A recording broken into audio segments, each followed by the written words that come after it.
Hello, my friends. Again, I say hello and welcome to another special episode of John Sports Corner. And as I said, and I will keep on saying it, this is our global sports platform. And we are thanking you for the support that you have given us over the last year. Again, I'm going to say the numbers because people are asking me to keep track. In 14 months, we presently have 67,000 subscribers, and we are knocking on 42 million views. And this is strictly on account of our diaspora and our other connectors who are consistently share our platform.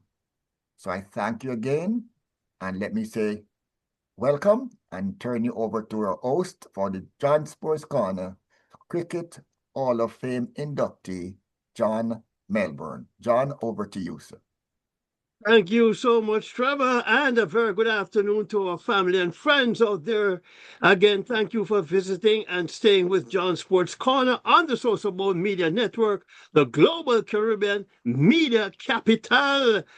Well, before my special guest, one Mr. Bad Leroy Brown, the Jamaica Boxing Board Gensec, joins us. Let me remind you to go to Winner Circle Radio Store in the SosoBone shop and go gift shopping. There are t-shirts there, mugs, backpacks, tote bags, sorrel, and of course the great Jamaica Blue Mountain Coffee. To go there and get a couple packets. Leroy, it's certainly a pleasure having you join us this afternoon on John Sports Corner. Welcome. It's a pleasure, John. Going back to the old days, the old good old LIB days, Yes. when we used Or to knock. should we say the young days? Let's just say that the good days, the good Yeah. days. Those are Certainly. great. Those are great times. Mm-hmm. But before we jump into it, though, Leroy, just I like to ask my Jamaican guests this question, about bad girl Melissa, and how did it impact you, and how much did she impact your situation? Well, we in Kingston and St. Andrew, we got hit, but we only got the tail end. And I can tell you, gentlemen, that what I got, it was frightening. Oh. So when I think of my brethren down in the St. Elizabeth and on the North Coast, and I have great friends who really got hit, and they tell you it was horrendous. I have one particular friend, he lives in a 3-story house, and he lost half of his roof. And when he went down onto the second floor, they were taking in a lot of water there. They went down to the ground floor, they were taking even more water there. And they say, it was really frightening. So when I hear those horror stories, I know what I experienced to me was frightening. When you hear that wind howling, you see tree limbs flying around the place, and you hear your awnings going and that sort of thing. It's not a nice thing. But when, that's minimal compared to the horror stories that you hear. And when you start traveling on the road now, it's a different thing. I have a friend who lived in Kingston. It took him 3 days to find his mother down in the St. Elizabeth area. Because he had driven for about 2.5 hours. He couldn't go any further. So he had to backtrack and wait. And it wasn't until 2 days later that they were able to get through. So I can tell you, stories were really horror stories. But gladly, the fight back has started, and we're doing quite well, with picking up the pieces and moving on. Tell you that there's some people who are still without water, and there are some people still without light. But fortunately, it's just a small portion of Jamaica that this is happening. Most of Jamaica, has recovered or is recovering very nicely.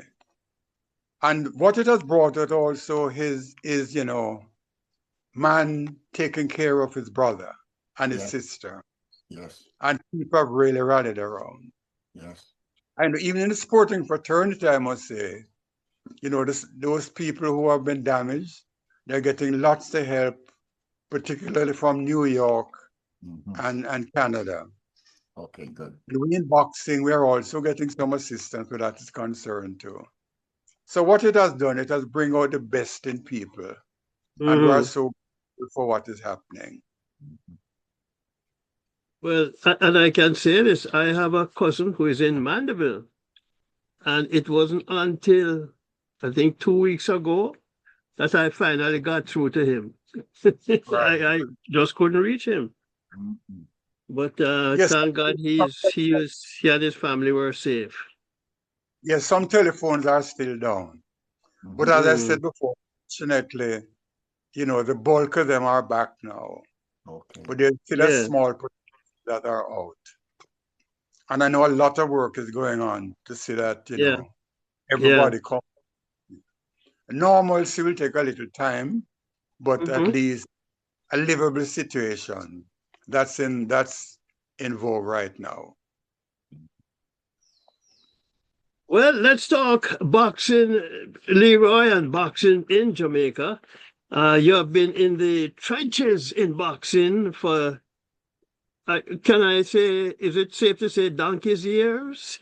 so, well, let's start with your position now as GenSec and what the job of GenSec entails.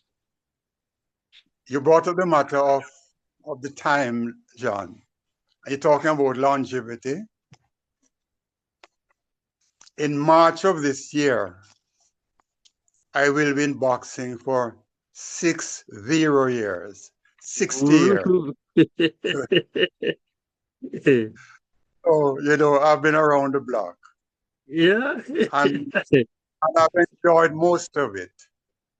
In everything, there are ups and there are downs, but the ups have been much, much more than the downs. And still enjoying it, and trying to make whatever contribution you can. In most sports associations, general secretary is what they call the workhorse. You have to know the stuff. You have to be able to guide people. And you have to take care of succession planning. So you look after the youngsters in the sport and try to see that they get the knowledge that they need. So it's really one of the critical jobs in the sport. And I fortunately have had the good luck to be able to contribute in a substantial way over all these years. And your journey has also led you into officiating at international tournaments. But how does one get to be invited to officiate in an international boxing tournament? Is there a qualification period? Well, first of all, you have to cut your teeth on the local scene. You have to get to know the thing. If you want to be an official, for example, first of all, you have to be talking about the official. You have to be a referee judge. That's where you start. And then you can climb the ladder from there. I became, in those days, it was AIBA, the International Amateur Boxing Association. And admitted to the referee judges panel back in, I think it was 1971. And I had the good fortune of being the first Jamaican to become an international judge under AIBA. And then with that qualification, you are now able to be invited to various tournaments because you have to have the international qualification. So after Mm-hmm. gaining that, I was eligible. I would work in local tournaments, then Caribbean tournaments, then Central American and Caribbean tournaments, then Commonwealth Games, Pan American Games, and then the Olympics. So, you have to earn your spurs. And after you show them that you know what you're doing, then you move up. And of course, you have to be tested, you have to pass examination and that sort of thing. Okay. Mm. So is there a difference then, Leroy, in judging amateur as opposed to a professional fight? Yes, no doubt about that. The rules are different. And for example, in amateur boxing, you only have 3 rounds. In pro boxing, you have 4, 6, 10, 12. Long ago, it used to be 15 rounds, Mm-hmm. but for safety reasons, they brought it down to 12 because it was proven medically that, going 15 rounds was really asking a lot on the body. Even at 12, it's tough, but medically, they found that it was very, very hard for boxers and very challenging and hard on the body to go 15 rounds. So after a while, the pro boxing maximum was 12 rounds, and that Mm-hmm. is fights. Non-title fights, it's 10 rounds. There are some marginal titles where they have 8 rounders for for for their title fights, but they are few and far between. So it's mostly 10 and 12. And once you reach to a certain point, it's all 12 rounders. Yes. The, rule, the rules are different in that there's more leeway with professional boxing. One of the tenets of boxing basically is safety of the boxer.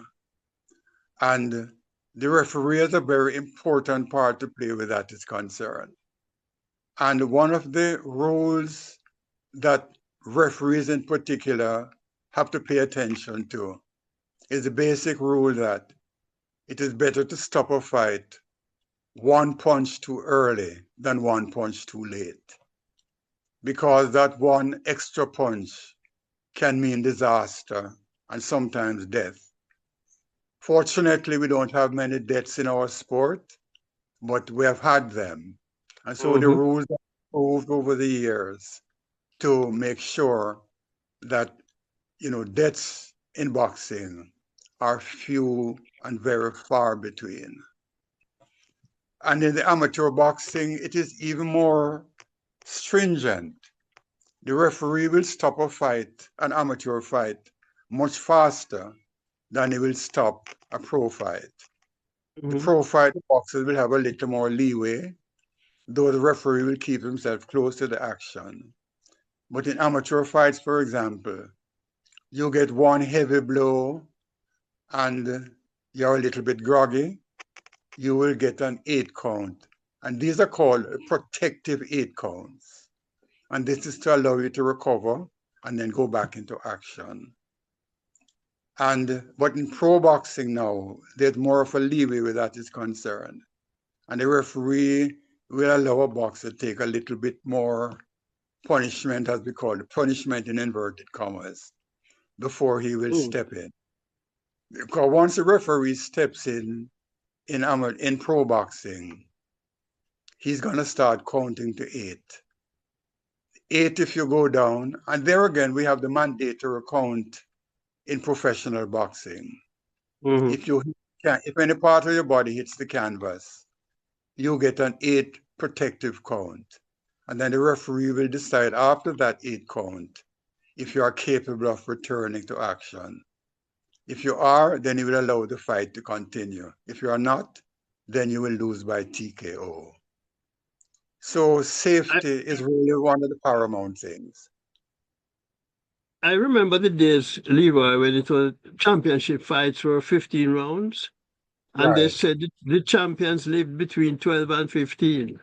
Yeah, they always call those rounds the championship rounds Mm. because Uh, I can, uh, those last rounds, they're really telling. yeah, Remember, for example, the thriller in Manila. yeah, You know, you know how hard yeah, fought it was. yeah. I And remember Ali, the rumble in the jungle. the rumbling the jungle. That one was particularly vicious. And I remember Ali saying, well, going back to the other fight, that he felt as if he was dying. And he was Yeah. so the Fooch stepped in and stopped Joe Frazier from taking any more punishment. Mm. Ali said, so relieved that that fight was stopped then, because he was really out on his feet at that time. Mm. So, we had those. For example, in amateur boxing, no amateur boxing would be allowed to take the punishment that those guys took. Mm. And it's one of the big differences between amateur and pro boxing. You are more lenient with allowing a fight to go on in pro boxing than you are with amateur boxing. You talk about deaths in boxing, Leroy, and I think the one that really stood out to me was that Emil Griffith, Benny Kid Parrott years ago. Right. Yeah, Mm. that was a vicious one. And I remember talking to Emil Griffith after that, and he said that it was something that he lived with for all his life. Mm-hmm. And he said after that he was very careful. Even when he had a boxer on the brink of a knockout, he would think twice before going in, because Mm. it was something that he never forgot, and he lived Right. with that the rest of his life. And even in his fights after that, you could kind of sense he wasn't really the same Emil Griffith before that fight. No, he wasn't. He wasn't. And I remember him. I remember talking to him. I met him in the Bahamas once. We had a conference there, and he was there, and I had a long chat with him. And he said he never ever forgot that. And Mm-hmm. whenever he went to the ring, he thought about it. And especially if he had an opponent in trouble, he would be very, very wary, because that flashback always came to him. Mm. It really affected him psychologically. There's no doubt. He Right. admitted this, and he said that was a fight that he never ever forgot. Where have you enjoyed officiating most? Well, I did 2 Olympic Games, one in Moscow and one in Los Angeles. And those were tremendous experiences. And I must say that, those rank way up in my memory bank. I remember doing some fights in Las Vegas also. I remember a fight I did with Holyfield and Bird. This was in Atlanta. That was also a memorable fight. The one I remember most, though, was it was a fight at Madison Square Garden. Patterson and Johansson? what's that? Ingemar Johansson? No, it was a Canadian boxer. His name slips me at the moment. I see Chovallo? him. No, this was I think it was a welterweight fight. A Oh, Canadian. oh, okay. He and Patterson. I did that fight at Madison Square Garden, and it was a fight of 2 parts. In the first 6 rounds, the opponent won all those rounds. So he virtually had the fight in the bag until Mm. then. And then in the latter part of it now, young Patterson came in, and he won most of those rounds. So it ended up as a very controversial decision. Before we finish, the name may flash back to me. But he was a well-known welterweight boxer from Canada. That fight I remembered very, very well. Again, also, when you do a fight at Madison Square Garden, you never forget it. Because doing something there, it's really, really an amazing experience. I think that was the night I saw who was Bob Foster knock out Dick Tiger. Right. Leroy, I go back to the days in Jamaica of Gerald Gray, Alan Harmon, Percy Hayes, Bonnie Grant, and maybe come forward to Shrimpy Clark, Mike the Body Snatcher, McCallum, and Nicholas Axman Walters. Right. But the question is it fair to say boxing doesn't seem to have a foothold or interest in Jamaica as it used to? No, it has the interest. But what is happening is we don't have the amount of talent now that we did then. This is one of the reasons now that we're trying to bring a little bit of resuscitation to it. In those days, for example, we had more promoters.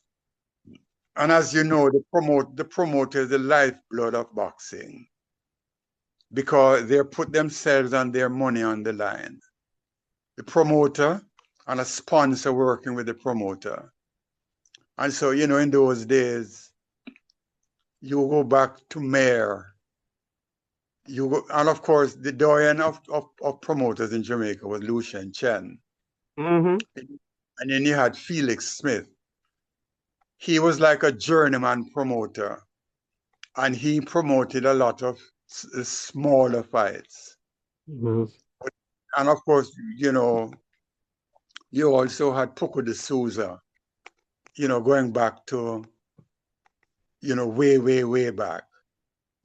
But Lucien Chen was the man who really brought that surge into boxing. And, he had such a flair for it.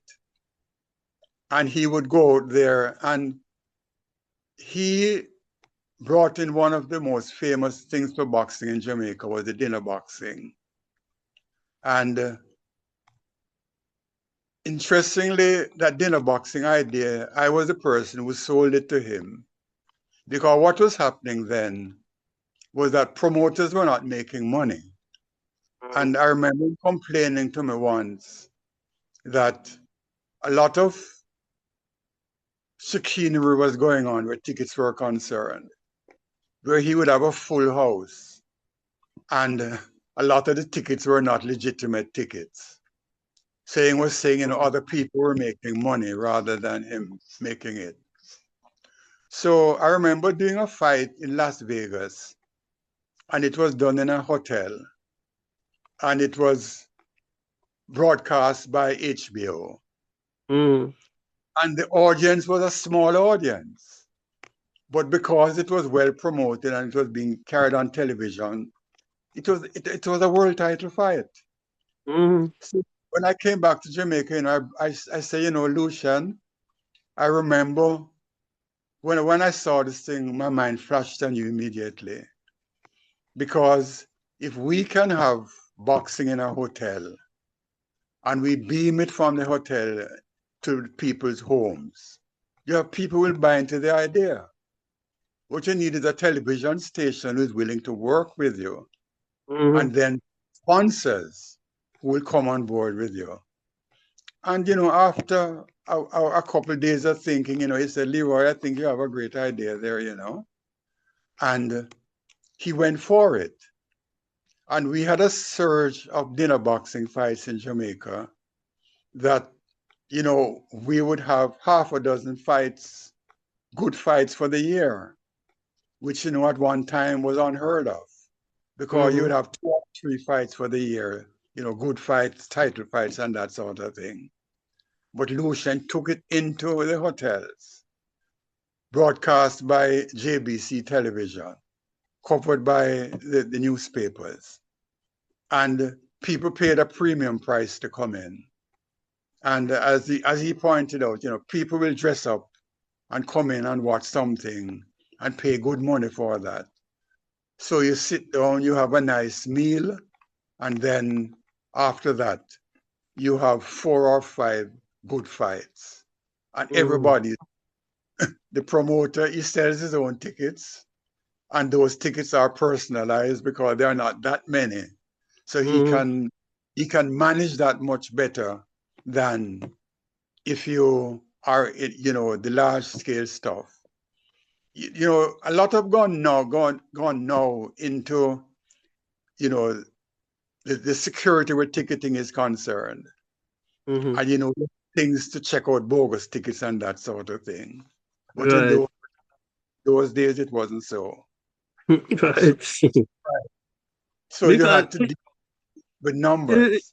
Yeah, because I was going to get to, in terms of coaching, are the youngsters in Jamaica, if they're not getting the coaching, or youngsters just not interested in boxing anymore? No, the interest is there, And I can tell you, the Boxing Board has been making a move on that recently. For the past couple of years, in tandem with Ray Neville, who are fantastic supporters of boxing in Jamaica over the years. As a matter of fact, they were one of the main sponsors in the Contender program. They sponsored a series of what they called Ray Neville Fight Nights. And it did well, for the past couple of years. And what it did was that we had 2 professional fights and maybe about 4 or 5 amateur fights. So we'd have a pro-am card. And we would try to get quality pro fights. And so you have a good night of boxing that would bring people out.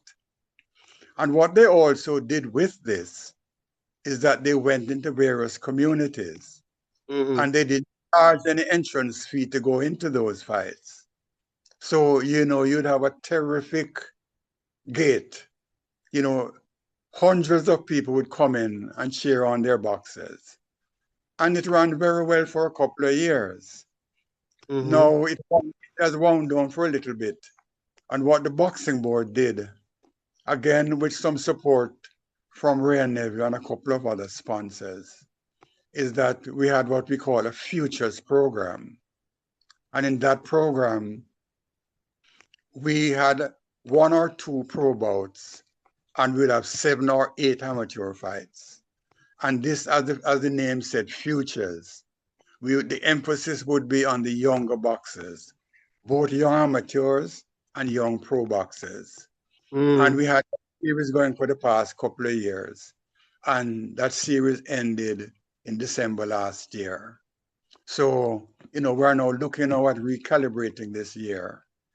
And, we're looking for some sponsorship where that is concerned. And we're hoping that before long, we're going to be able to announce that, we have some sponsors.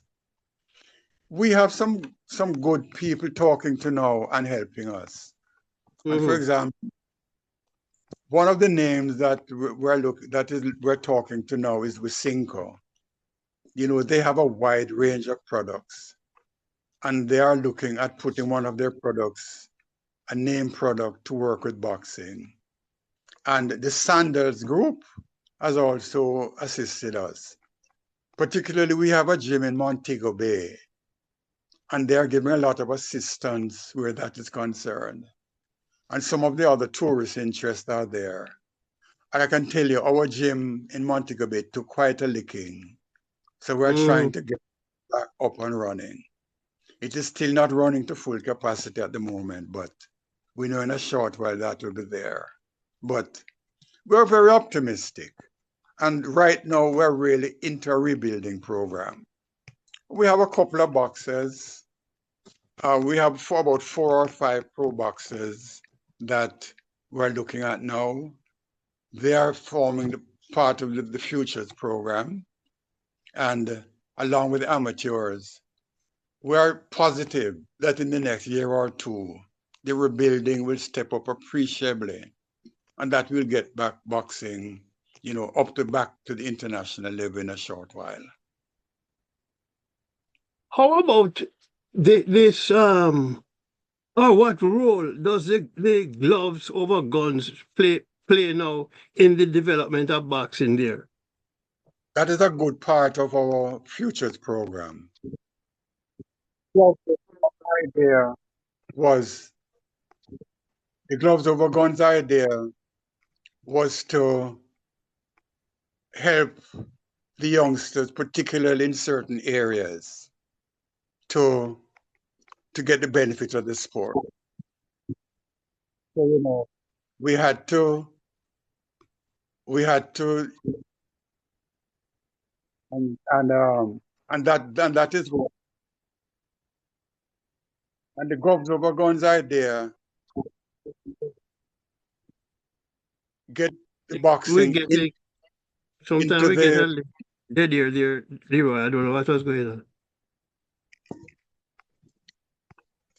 I think maybe a call was infringing on us there. Oh, okay. So let's go back to gloves over guns. This is the brainchild of our president, Stephen Jones. He came up with the idea, let's give the boxers gloves instead of guns. And what we will do there is take it into certain areas, the areas where the gun is tantalizing. And we're going to tell those young boxers, now here is something you can make a good living of. And it has been very, very successful. And it is one of the programs that we're going to be pushing a lot this year. And as the name suggests, it is not just a name, because what you're telling the boxers is you don't have to be distracted by people who are offering you a life of crime. Come into boxing, and boxing will give you another way of life. And this will take you into a profession. And for example, when you use a name like Nicholas Walters and Michael McCollum, they came from areas where you have a lot of promising youngsters, but economically challenged. And the idea is to use those as role models so that they can come on board. And it is working. And this is a part of the focus that we're having for this year where the sport is concerned. And they were a good part of our futures program, and as I told you before, we're taking the sport into different areas. It's not just a Kingston thing. Oh, yeah. And you mentioned the President Stephen Jones, Leroy, and for Trevor, they call him Stephen Bomber Jones. I don't know if he has a knockout punch, but that's the nickname that he loves. Where's the nickname? Bomber.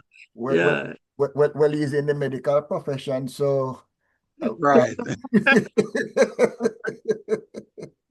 And I can tell you, he has a heart of gold where boxing is concerned. Yeah, I know. I've spoken to him a few times. Yeah. He's always thinking, what next can I do? And this year now, he's looking, to see what he can do to get certain things moving forward. Okay. Now, Leroy, we have Carifta games in track and field. We have Carifta swimming. Why not Carifta boxing? It is an idea that has come up from time to time, but it has never come into fruition. Part of the problem is that in the Caribbean, we're in a little bit of a rut with Caribbean boxing, the area as such, because we used to have a very vibrant Caribbean association, but that has been dormant for some time now, and that is part of the problem. Because we used to have a annual Caribbean amateur boxing tournament. But that has been on the back burner for some time. And another problem we're having is that there has been some contention where the international boxing associations are concerned. You had IBA, which took over from AIBA, but they ran into problems with the IOC, and the IOC actually took over boxing from them. So what was happening is that a new international boxing organization came on board called World Boxing. And they recently were accredited to take care of boxing in the next Olympic Games. And the struggle between the two organizations is having some effect worldwide, and even more so in the Caribbean. So, we are looking to see, what can happen where that is concerned. The good thing that has happened recently is that World Boxing has been accredited, and we have a Pan American Boxing Confederation, which takes in several associations in the Caribbean area. And this organization is now about 9 months old. And the president is Elise Signole. She lives in America. And we in Jamaica, Stephen Jones, he is one of the members of the executive. So we are using this connection now to help us to boost our amateur program. And we're quite confident that it will go ahead and that we will be able to push the sport forward this year. I can tell you, we are very, very optimistic, as to what's going on. Well, in terms of competition now, Leroy, we have ahead of us the CAC Games and Commonwealth Games this year. Right. Do we have boxers who have qualified for both, or are they still in a qualification process? Well, in the CAC Games, you have to qualify, and there's a qualification tournament in March in Mexico, and we are just getting some boxers ready to go to that. Now, some of these tournaments you have to qualify to go. So it's like like in football, you have to qualify. Mm-hmm. What happens in boxing is that, there's a finite number that is allowed. For example, in the Olympics, it's just 250 boxers. And this goes also into the tournaments like the CAC Games. So it's a certain amount. So boxers, they qualify in different regions. We live in the Americas. So you have an Americas tournament. Then you will have other tournaments going on. And this will take place. And those who qualify will now go to the tournament, which takes place, I think it's in May this year that we're having those games. Later on, we have the Commonwealth Games that is taking place in Scotland. And what is done there is that quotas are given to different countries. And depending on where you are, how good you are, then you will get a certain number of boxers listed for the Commonwealth Games. And that is how it will go. So we're definitely sending some boxers to the qualifier in Mexico. And then we will see what allotment we get for the Commonwealth Games, because that is a straight allotment that is given to various countries.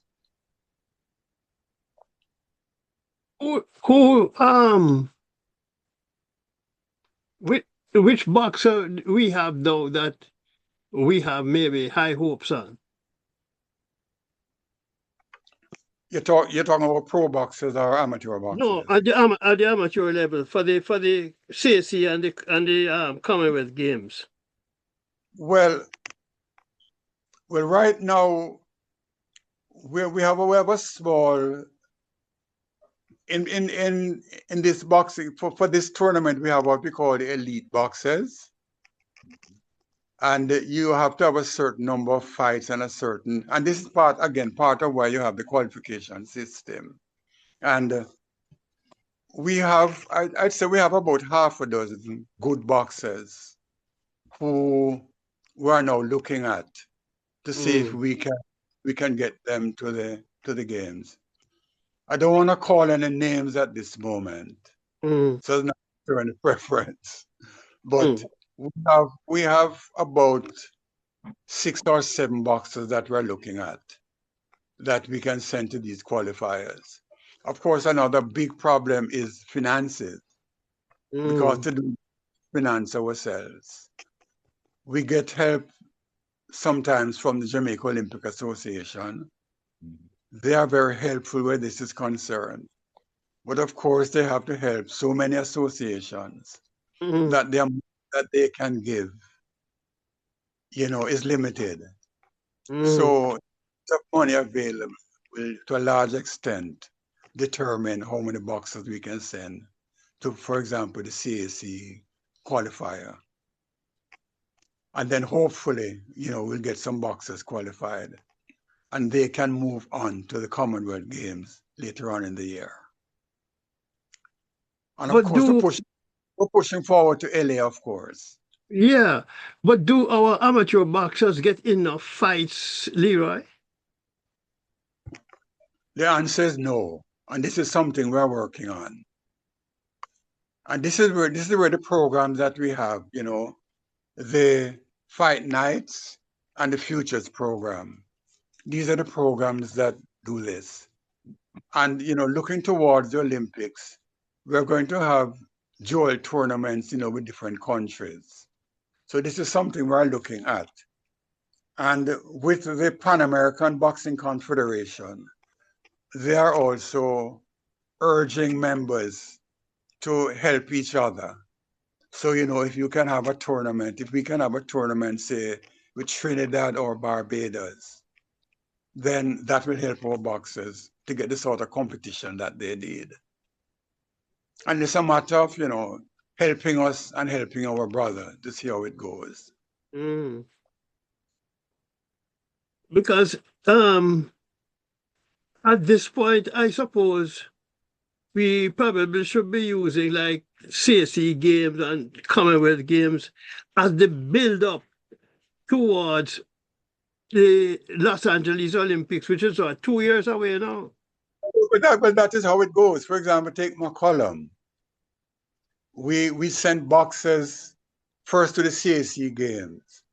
And when he went there in 79-80, he won the gold medal in the CSE games. He won the silver medal he won gold in the CSE. He won in the Commonwealth Games. And then he took the silver in the Pan American Games. And then he was slated to fight in the Olympic Games, but he came down with appendicitis. So that really shows how it is. So, these are the games that blood you and prepare you for the Olympic Games. And so this is how we're looking now. So whoever goes to the CSE Games, we hope that they do well. Then they go next to the Commonwealth Games, then the Pan American Games, and then to the Olympics. That is the platform that we use to move the boxers forward. Boy, we have never won an Olympic medal in boxing, Leroy. It's about time. Interesting thing. We have a boxer who won a bronze medal. Johnson. He is a Jamaican in Canada.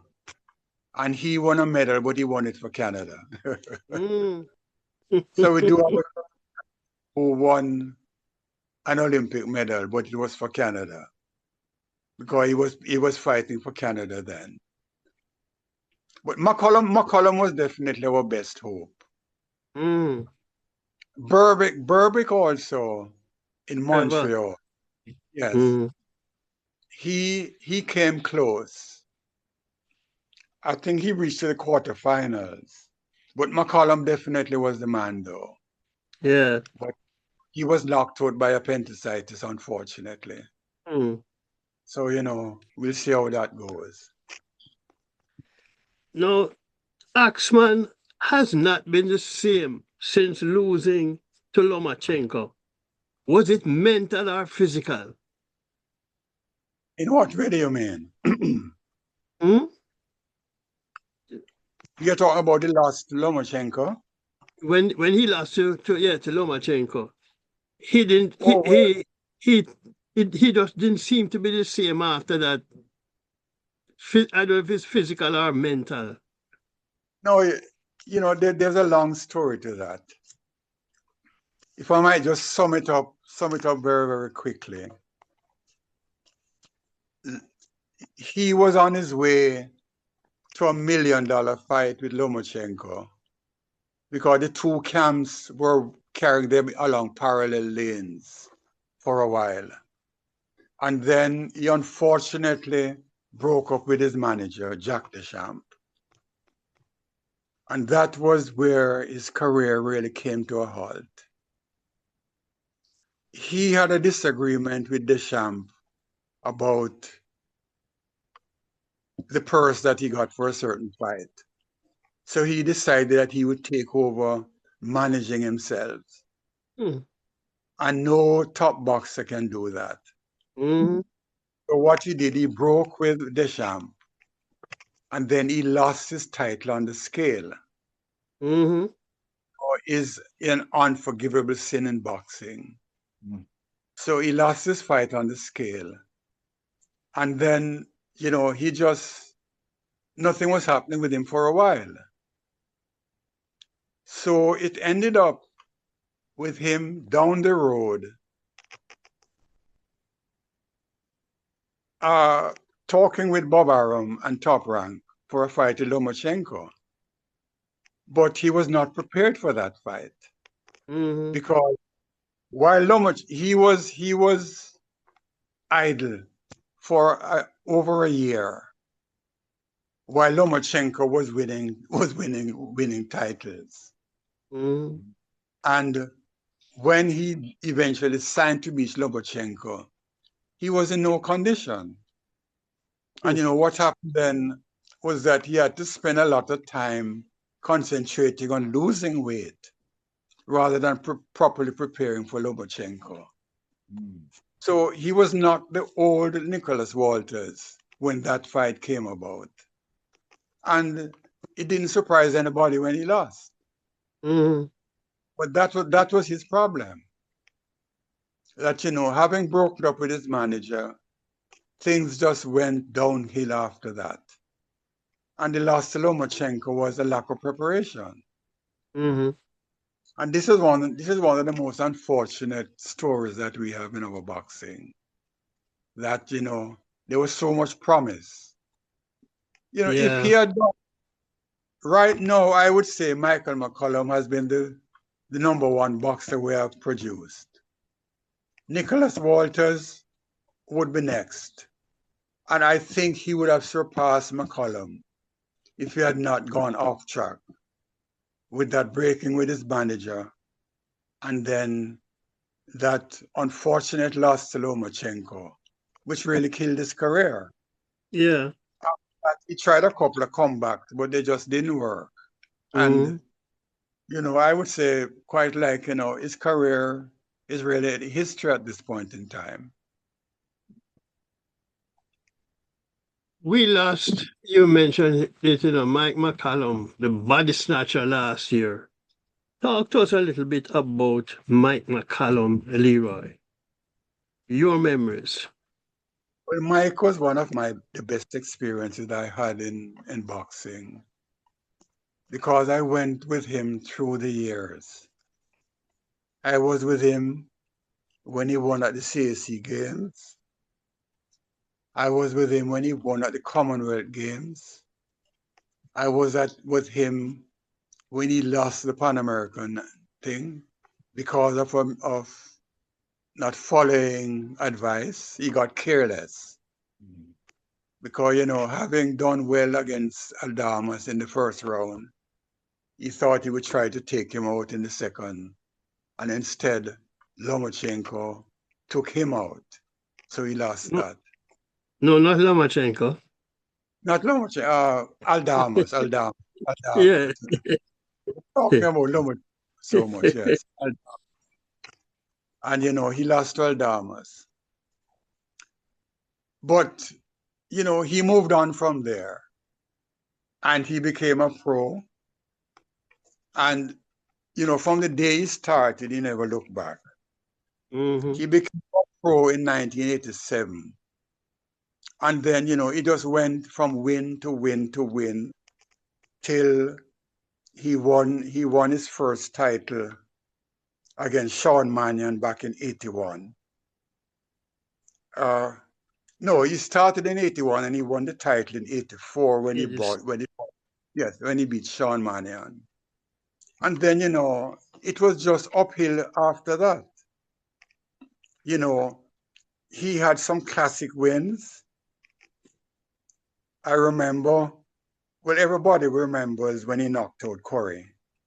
Mm-hmm. But in 87, he had a couple of great fights. Let me shift back a little to 86. One of his best fights was against Julian Jackson in 86. Julian Jackson came ready for him, but he was more than ready. And he won that Jackson fight by TKO in the second round. Mm-hmm. After that, he beat Hester. Then he beat Milton McCrory. And then, of course, the big one was Donald Corey in July of 1987. He won by KO. That was a KO fight. Mm-hmm. And that is still in the annals of boxing as one of the greatest KOs in boxing history. So, he went on. He won the light heavyweight title after that. And then age took its toll on him. Mm-hmm. And eventually bowed out. But of course, he bowed out with a fantastic record. He had 49 wins, 5 losses, and 1 draw. And, his place in boxing history is cemented forever. There's nobody who will forget Mike McCollum. And whenever you talk about a great world champion, you have to put Mike McCollum in the mix where that is concerned. And, I really have fond memories of him. And I tell you, when you talk about a disciplined fighter, a fighter who will listen to you. And, even when I was not there, Michael McCollum would call me and discuss his plans with me, before he went into a fight. So we had a really good, close relationship. And, he is the boxer who I thought I have one of the best relationships with, and whose career I had something to do with. And the Jamaican boxer, definitely, that I have admired most. And he will go down in boxing history as definitely one of the greats. But of course, he was inducted into the International Hall of Fame, which says it all. Mm-hmm. He was, and again, I had the pleasure of being with him when he was inducted. So, my boxing memories, Mike McCollum is an integral part of that. The word has it, Leroy, that Sugar Ray Leonard avoided him. Several of them avoided him. And of course, he was in the same camp as Tommy Hearns. Mm-hmm. So, Emmanuel Stewart never allowed them to fight together. And as a matter of fact, the battle with Hearns, made him decide to leave the Kronk gym after a while, because he wasn't getting the attention that he could get because of Tommy Hearns. Mm-hmm. He eventually had to leave that. And it was a bit unfortunate because Emmanuel Stewart was a very good trainer and he could have done well for him. But the clash of personalities with Tommy Hearns, he had to leave that camp. And, I still say to this day that McCollum could have been an even better fighter, if he had got some of the better breaks. Mm-hmm. And some of the people, a lot of the people didn't really dodge him. But you can't blame them. Because, for example, after what happened to Corey, people don't forget that. After what happened to Julian Jackson, people don't forget that. Because those knockouts are knockouts that are in boxing history. Yeah. So you don't wanna hurt yourself by going against a man who is going to hurt you. And so that was it. Why several of those top boxers didn't want to fight him. Let's look at boxing on the world stage, Leroy. And is it fair to say that because the heavyweight champion does not reside in the US these days, boxing has lost some of its glitter and doesn't have the same appeal as it did years ago? I don't think that is the reason. I don't think that is the reason. Boxing is in a very peculiar spot right now. The depth that used to be there is not there anymore. And where we come to the United States used to have the most fights. And I think the part of the problem is you're not having that as many fights, real title fights in the United States that you used to have. Mm-hmm. And then, of course, Don King and Bob Arum, they are in the retirement vein right now. So, we have other promoters that are pushing forward now. But the concentration is not really in the United States at this point in time. And another thing that's happening is that a lot of money is happening in the Saudi Arabian region. Mm. They are carrying a lot of the big fights over there and paying millions of dollars. And then in addition to that, we have all of these fringe fights where a boxer like Paul will go and get millions of dollars and he's a fringe fighter. Mm. And interestingly and surprisingly to me, people are willing to pay money, good money for a fight like Joshua and Paul. And this I think is a big part of the problem. Mm. And I think, again, also, going back, the United States, we don't have that many promotions that we used to have. And this, I think, is what is called causing the hurt. Gone are the days when divisions were flyweight, featherweight, bantamweight, lightweight, welterweight, middleweight, light heavyweight, and heavyweight.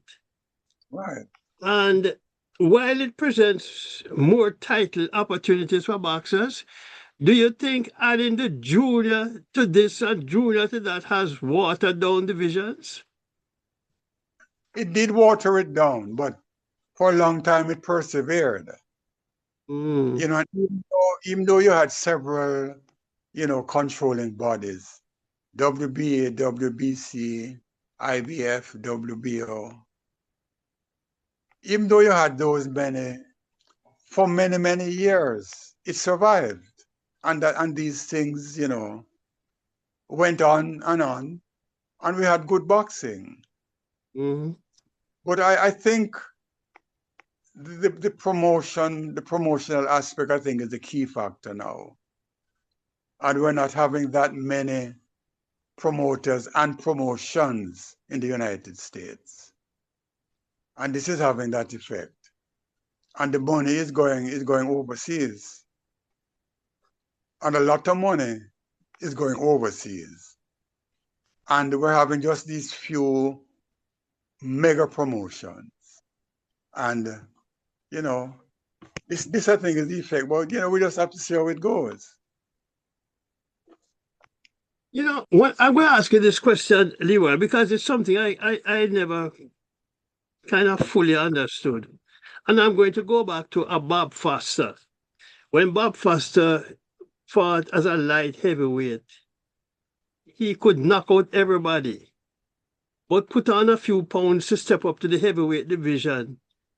It seemed as if that big punch wasn't there anymore. What causes that when a fighter steps up to a higher weight class and doesn't seem to be as devastating a punch as he was before?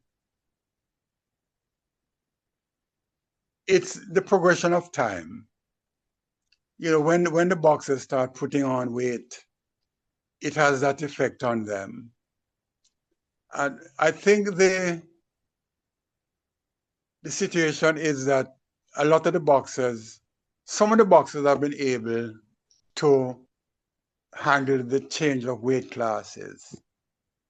For example, McCollum, he moved from light middle to middle, and then to cruiserweight or light heavyweight, from middle to light heavyweight. Sometimes you just progress normally. But when that doesn't happen, when you put on the weight and can't take it off, it makes a difference. But, you know, now and again, you have boxers who change the pattern, and it happens. But moving up has to be very progressive, and you have to be able to know how to handle it. And most of the boxers are not to move, you know, strategically up the weight classes. And I know you mentioned earlier about getting some funding from the Jamaica Olympic Association.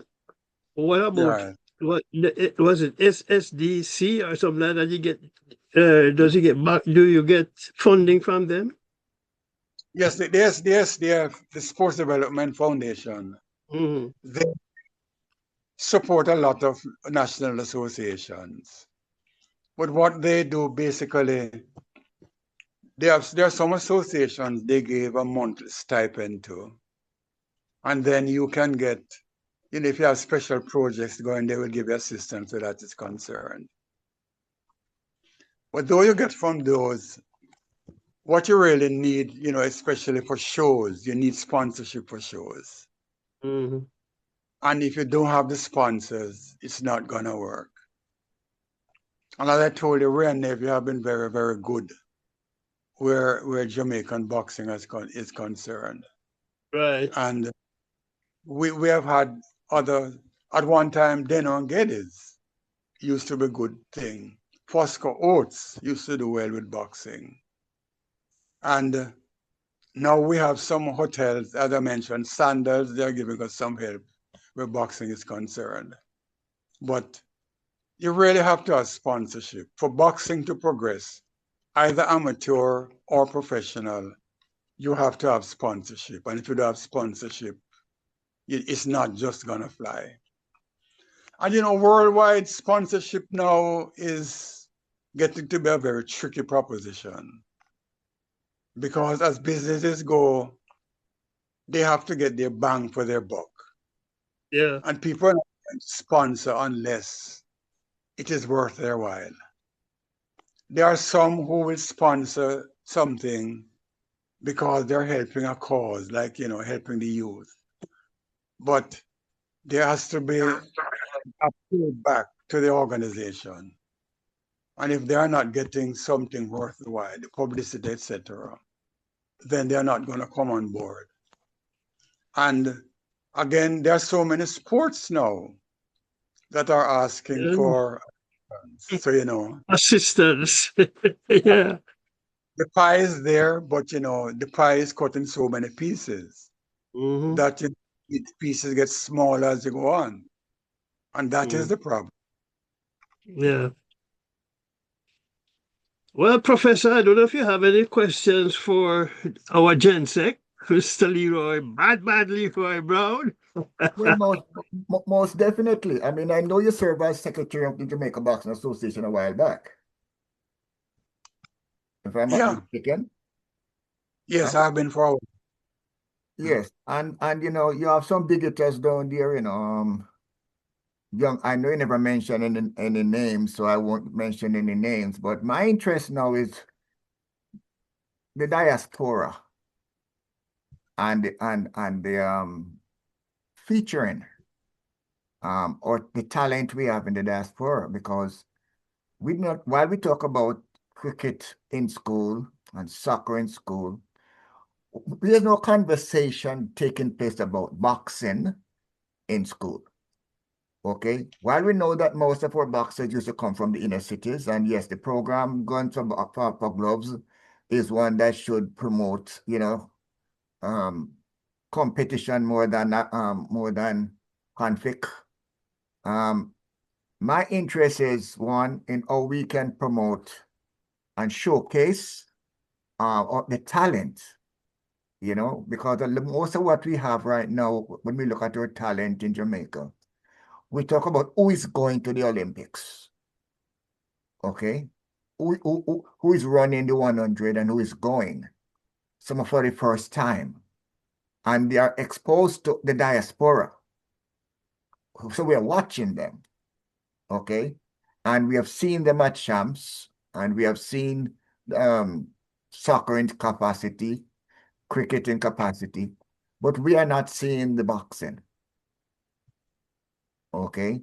And I say that the channels that we consistently view Caribbean programs or Jamaican programs, boxing is not something that you might see. You might see an article in the Gleaner at a certain point, and then it vanishes, disappear until something happens. Headlines only, but as far as they're concerned, the life of the boxers is not something that they think is worth covering or commenting on.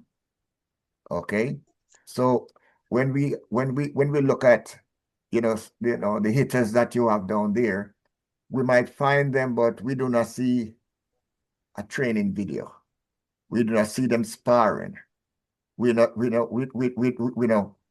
I'm not saying it's not there, but it is not marketed to the diaspora until somebody surprise us and win a gold, silver or gold. That is when people wake up. So I have an interest in seeing how we can work with the talents, make them more visible, okay? Because it will motivate them when they see they're being featured, and it's also let them understand that eyes are on them outside of the local platform. So my question is, if you have videos of your talents, training videos, and things like that, that we can actually feature on our platform here. Okay? Just to put it out there so they have a consistent visibility. Okay? I mean, Mr. Jones is actually connected to me on my LinkedIn platform. So I know what he is involved in. So I would really like to say that if we can use this as a springboard, it might provide an area of visibility where the sponsors are concerned, where Right. where they see that the fighters are being featured overseas in their diaspora, or they're being featured on the internet as upcoming talent, and it might make it easier for you to market them as sponsors in various capacity. Yes, that's a very good idea because we could provide content from time to time. Yes. When we're having shows, we could mention it to you, Yes. and so could be put in place. because we do have things that are done from time to time. I just say if there's interest, then we can buy into it. Yes. And it's just a matter of sitting down, discussing, and agreeing on what can be done Right. and how it can be done. But we can always provide content whenever we're having shows. Yes. And if we have outlets, then we can cater to that. Yes. Because when you Again, mention, go ahead. yes, go ahead. You say when you mention sponsors looking bang for their bucks, okay? Sometimes it's not the event itself that might provide most of the bang. It might pre-event when we are recognizing them as sponsors, and post after the fight, when again they see that they're getting 3 different levels of benefits. They're getting it before, during, and after. And that might make it a little bit more worthwhile for them to jump on board. Yes, I agree with what you're saying. It is something, look, these things you have to plan them. Yes. You plan and you implement. So it is a matter of, deciding what you're going to do, how you're going to do it, and the means you're going to put into it. So, the talent is there, or I should say here, and it's just a matter of nurturing it, organizing something, and then packaging it. Right. So if you want to work together, there's something that can be done where that is concerned. Very good. I'm very interested in that. Okay. I mean, we put this platform together for that type of purpose. We are showcasing our organizations. We are showing our diaspora organization leadership. John might be able to tell you how many of the different sports leadership down in Jamaica that he has brought to the platform, from netball Jamaica to swimming. What are the other ones, John? Basketball. Basketball. Yeah. This is, of course, football. yes. Yeah. And as I said, this platform was created for this purpose. It's our television channel is only going on 15 months since we launched the SosoFatTV.com YouTube channel.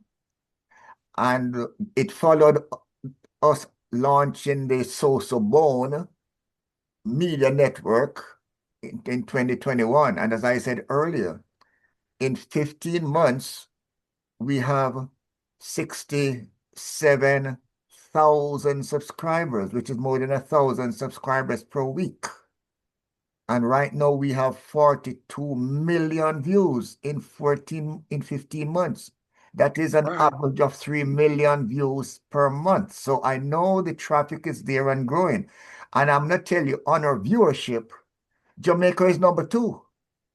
Right. Behind the US. Jamaica ranks number 2 right now in the people who are visiting the network. Okay? The network in itself. Jamaica ranks number 2 now in our viewership. So that alone will present some viewership, even to the sponsors down there. We have the sponsor that you have to look at over here, but they themselves want to see what's happening down there. Okay? Because the organizations are pouring a lot of money into the schools for scholarships, for all the different things that you're doing. Even as you spoke about Melissa. Yes, the organization are deeply involved in the support. But I don't hear anybody mentioning boxing. Okay, and I think that is one of the things that we need to work on. Well, that's an interesting thought, and this is one of the things we're trying to get more. So I'm very happy to hear what you just said. And the thing is, I'm here, the president is there, yes, and we're willing to work with you. Yes. So let's keep talking, and we can definitely come up with some things, and we can come your way from time to time. I'm happy to come and talk with John and yourself from time to time, tell you what's Anytime. happening. And together, if we can work together to get things put on, we'll definitely work with you. Okay, So, great. we are very happy and willing to cooperate with you. Good. And like John contacted me, John, you know how to find me. So, yeah. Yes. So, and I really enjoyed being with you guys this evening. And, it's something I'll be willing to continue doing with you. Good. And this could be a platform to move it forward and get things moving together. Great. Great. So on that note, let me just say thank you, Leroy, for spending the time with us. And I know time is very precious. And certainly updating us on the state of boxing in Jamaica. And hopefully over the next couple of years, we'll do well, going right up to the 28th Los Angeles Olympic Games. Right. But Yes, thanks again, man. it really has been a pleasure, gentlemen. And, I'm willing to come back and talk with you, update you, and together we plan things, that can give more exposure to the sport there. Yes. And I just say you have the viewership. And if you have interesting things to tell the viewers, they will tune in. Yes. And I mean, boxing it's can like be very it's like interesting. gymnastics. The president every now and then she'll WhatsApp me with a message. What is happening? Yes. You know. So So she, we're gonna keep in touch more. yeah, Yes. man. Certainly. Thank you so much. Okay, gents, it was really nice spending time Okay, with you. Leroy. Thanks a lot, We'll be man.